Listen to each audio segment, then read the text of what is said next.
नमस्कार मित्रांनो, स्वागत आहे तुमचं माझ्या यूट्यूब चॅनलवरती ज्याचं नाव आहे मास्टर टेक कोडिंग। या व्हिडिओमध्ये आपण सगळ्यात महत्त्वाचा पॉईंट बघणार आहे की काय हो की जे कंपनीचे ॲप्टिट्यूड क्वेश्चन्स असतात त्या ॲप्टिट्यूड क्वेश्चन्समधले सगळ्यात जास्तीत जास्त क्वेश्चन विचारले जाणारे जो पॉईंट आहे तो म्हणजेच काय हो increment decrement operator. Increment decrement operator. मग आता हे इन्क्रीमेंट डिक्रीमेंट ऑपरेटर्स कुठले आहेत, ते कशा पद्धतीने वर्क करतात, त्याचे टाइप्स कुठले आहेत ते आपण बघूया। चला तर चालू करूया। पहिल्यांदा आपण बघूया इन्क्रीमेंट ऑपरेटर काय असतो। बघा, इन्क्रीमेंट ऑपरेटर आहे तो म्हणजेच काय हो प्लस प्लस, एकच ऑपरेटर आहे इन्क्रीमेंट ऑपरेटर प्लस प्लस। मग आता इन्क्रीमेंट ऑपरेटर काय काम करतोय तर एक ना व्हॅल्यू इन्क्रीज करतो। इन्क्रीमेंट ऑपरेटर काय काम करतोय, एक ना व्हॅल्यू इन्क्रीज करतोय। मग ह्या इन्क्रीमेंट ऑपरेटरचे दोन टाइप आहेत। पहिला जो टाइप आहे तो म्हणजेच काय हो प्री इन्क्रीमेंट आणि दुसरा जो टाइप आहे तो काय हो पोस्ट इन्क्रीमेंट। आता प्री इन्क्रीमेंट आपण कशा पद्धतीने लिहितोय तर plus plus variable name, plus plus variable name. आणि पोस्ट इन्क्रीमेंट कशा पद्धतीने लिहितोय variable name plus plus. Okay, मग आता प्री इन्क्रीमेंट कशा पद्धतीने काम करतोय, पोस्ट इन्क्रीमेंट कशा पद्धतीने काम करतोय तो आपण एक एक्झाम्पल थ्रू काय करूया समजून घेऊया। चला तर पहिल्यांदा काय hash include stdio dot h int main, त्याच्यामध्ये दोन व्हेरिएबल आपण क्रिएट करणार आहे a equal to suppose 5 and b equal to, मी पहिल्यांदा आपण बघणार आहे प्री इन्क्रीमेंट। मग प्री इन्क्रीमेंट आपण कसं क्रिएट करतोय प्लस प्लस आणि त्या व्हेरिएबलचं नाव आणि a ची व्हॅल्यू आणि b ची व्हॅल्यू आपल्याला काय करायचं आहे प्रिंट करायचं आहे। मग printf percent d a, printf percent d b and लास्टला रिटर्न 0। ओके, मग आता a चं आउटपुट आणि b चं आउटपुट आपल्याला काय करायचं चेक करायचं। चला तर प्री इन्क्रीमेंट कशा पद्धतीने काम करतोय बघा। प्री इन्क्रीमेंट काय काम करतोय की स्वतःमध्ये जी व्हॅल्यू आहे ती व्हॅल्यू एक ने काय करतोय इन्क्रीमेंट करतोय आणि मग तो दुसऱ्या व्हेरिएबलला काय करतोय असाइन करतोय। पहिल्यांदा काय करणार आहे स्वतःमध्ये जी व्हॅल्यू आहे ती व्हॅल्यू एक ने इन्क्रीमेंट करतो आणि मग तो दुसऱ्या व्हेरिएबलला काय करतोय असाइन करतोय। मग आता a मध्ये व्हॅल्यू काय हो 5, मग स्वतःमध्ये एक ने इन्क्रीमेंट केला म्हणजे a ची व्हॅल्यू किती झाली 6 आणि मग ती व्हॅल्यू काय हो b ला असाइन करतो म्हणजे b ची व्हॅल्यू सुद्धा काय झाली 6। क्लिअर झालं प्री इन्क्रीमेंट कशा पद्धतीने काम करतोय बघा। हे सगळ्यात महत्त्वाचे पॉईंट आहेत। पुढे जाऊन ह्याच्यावरती आपण काय हो क्वेश्चन सॉल्व्ह करणार आहे जे कंपनीमध्ये ॲप्टिट्यूडला क्वेश्चन विचारला जातो, त्यामुळे हे कन्सेप्ट क्लिअर करून घ्या। कळालं प्री इन्क्रीमेंट काय काम करतोय की स्वतःमध्ये जी व्हॅल्यू आहे ती व्हॅल्यू एक न पहिल्यांदा इन्क्रीमेंट करतो मग तो दुसऱ्या व्हेरिएबलला असाइन करतो। चला तर आपण पोस्ट इन्क्रीमेंट कशा पद्धतीने वर्क करतोय बघा।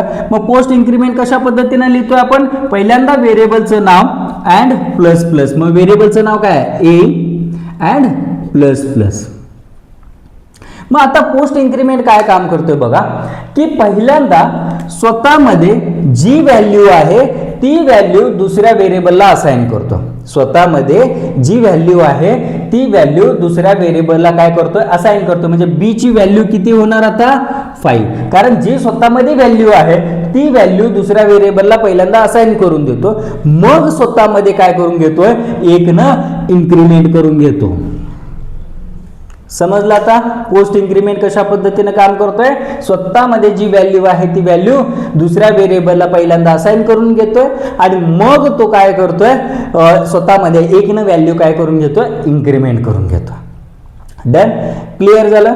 ओके, चला तर आपण बघूया आता डिक्रीमेंट ऑपरेटर्स कुठले आहेत बघा। डिक्रीमेंट ऑपरेटर आहे मायनस मायनस, डिक्रीमेंट ऑपरेटर आहे काय हो मायनस मायनस। मग डिक्रीमेंट ऑपरेटर काय काम करतोय एक न व्हॅल्यू डिक्रीज करतो, एक न व्हॅल्यू काय करतोय डिक्रीज करतो। त्याचे सुद्धा दोन टाइप आहेत pre decrement and post decrement. आणि आता त्याचा सिंटॅक्स काय असणार आहे मायनस मायनस आणि पोस्टचा काय हो व्हेरिएबल नेम मायनस मायनस। मग आता हेही आपण काय प्रॅक्टिकली बघून घेऊया। पहिल्यांदा आपण बघणार आहे प्री डिक्रीमेंट। आता प्री डिक्रीमेंट काय हो माइनस माइनस ए। मग हा जो प्री डिक्रीमेंट आहे तो काय काम करतोय, स्वतःमध्ये जी व्हॅल्यू आहे ती व्हॅल्यू पहिल्यांदा 1 न डिक्रीज करून घेतो आणि मग तो दुसऱ्या व्हेरिएबलला असाइन करतो. मग स्वतःमध्ये 1 न डिक्रीज करतो म्हणजे किती झाला, 4 झाला, आणि मग तो दुसऱ्या व्हेरिएबलला असाइन करतो म्हणजे बी ची व्हॅल्यू सुद्धा काय होणार आहे, 4 होणार आहे. क्लिअर झाला आता प्री डिक्रीमेंट. ओके, चला तर आपण बघूया पोस्ट डिक्रीमेंट कशा पद्धतीनं होतो. मग आता पोस्ट डिक्रीमेंट काय काम करतोय, ओके, जे स्वतःमध्ये व्हॅल्यू आहे ती व्हॅल्यू ऍज इट इज दुसऱ्या व्हेरिएबलला काय करतोय, असाइन करतोय. म्हणजे बी ची व्हॅल्यू किती झाली, 5 झाली, आणि मग स्वतःमध्ये 1 न काय करून घेतोय, डिक्रीमेंट करून घेतोय. म्हणजे ए ची व्हॅल्यू किती झाली, 4. क्लिअर झालं. ओके, चला तर मग हे आपण काय हो प्रॅक्टिकली करून बघूया. ओके, चला तर मित्रांनो बघूया आपण इन्क्रीमेंट डिक्रीमेंट ऑपरेटर कशा पद्धतीनं वर्क करतात. तर पहिल्यांदा hash include stdio.h int main आणि 2 व्हेरिएबल घ्यायचं आहे. इंट a इक्वल टू काय 5 कॉमा बी डिक्लेअर करायचा आहे फक्त. आणि एक्सप्रेशन पहिल्यांदा आपण काय प्री इन्क्रीमेंट बघूया, प्लस प्लस ए, आणि त्याची व्हॅल्यू आपल्याला काय करायचं, प्रिंट करायचा. मग प्रिंटएफ %d कॉमा ए ची व्हॅल्यू प्रिंट करायचं आहे. अँड प्रिंटएफ पहिल्यांदा आपण काय स्लॅश n यूज करूया नेक्स्ट लाईनला प्रिंट करण्यासाठी. %d कॉमा बी ची व्हॅल्यू काय करायचं आहे, प्रिंट करायचं आहे. अँड लास्टला रिटर्न 0. ओके, बघा आता सेव्ह करतो आणि रन करतो. बघा हा जो प्लस प्लस म्हणजे प्री इन्क्रीमेंट आहे पहिल्यांदा काय करतोय, स्वतःमध्ये जी व्हॅल्यू आहे म्हणजे काय ए मध्ये व्हॅल्यू आहे 5, मग ती 5 व्हॅल्यू काय करतोय 1 ने इन्क्रीमेंट करतो आणि मग तो काय करतोय बी ला असाइन करतो. ओके,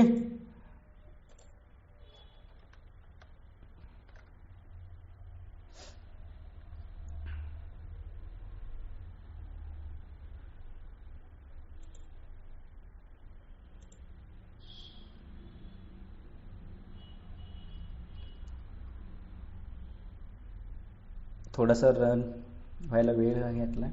ओके, बघा आता रन झालेला आहे. बघा ए ची व्हॅल्यू 6 झाल्या, बी ची व्हॅल्यू काय 6 झालं. मग आता मी काय करतोय ॲज अ इथं ए इक्वल टू प्रिंट करतोय and B equal to print करतो. मग आता सेव्ह केल्यावरती तुम्हाला दिसेल बघा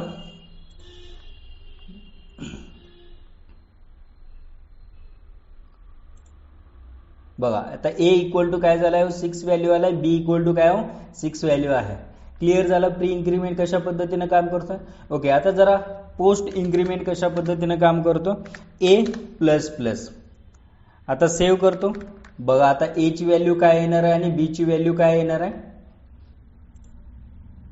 बघा पोस्ट इन्क्रीमेंट काय करतोय की ए हा जो व्हेरिएबल आहे ए काय करतोय पहिल्यांदा स्वतःमध्ये जी व्हॅल्यू आहे ती व्हॅल्यू दुसऱ्याला असाइन करतोय. म्हणजे बी ची व्हॅल्यू किती झाली 5 झाली आणि मग तो स्वतःमध्ये काय करून घेतोय 1 ने इन्क्रीमेंट करून घेतोय म्हणजेच काय झालं 6 झाला.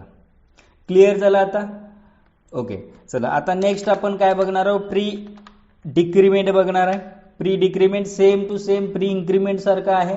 पहिल्यांदा इन्क्रीमेंट काय करत होता इन्क्रीज करत होता आता डिक्रीज करायचं. मग ए काय करतोय की स्वतःमध्ये जी व्हॅल्यू आहे ती व्हॅल्यू 1 न डिक्रीज करतो आणि मग तो दुसऱ्या व्हेरिएबलला असाइन करतो. बघा रन करतो दिसत असेल ए इक्वल टू 4 आणि बी इक्वल टू 4. आता आपण बघूया पोस्ट डिक्रीमेंट कशा पद्धतीनं काम करतो. मग आता ए मायनस मायनस. ओके, आता रन करतो. बघा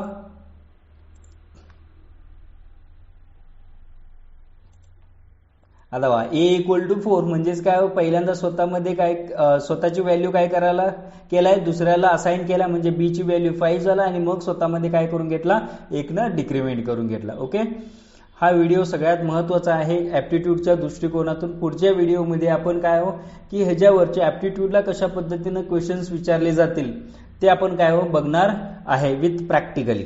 ओके, हा व्हिडिओ जर तुम्हाला आवडला असेल तर लाईक करा, शेअर करा आणि सबस्क्राईब करायला विसरू नका. Okay, thank you.